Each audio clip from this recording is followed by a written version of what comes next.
Hi guys, welcome back. Have you ever wished that your lip balm actually lasted through the night? Me too.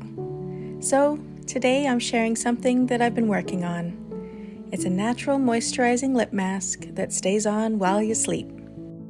It nourishes deeply and feels just as luxurious as the most popular ones out there, but made from simple, honest ingredients. This blend is plush, glossy, and completely natural. No fillers, no synthetics, just rich butters and oils that melt right into your lips. So, if you're craving soft, cushiony lips by morning, let's get started.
If you've enjoyed this recipe, join me every Saturday where I'll be making more natural skincare rituals for your much-deserved self-care nights. Until then, my friends, take care of your skin and take care of your spirit. I'll see you soon.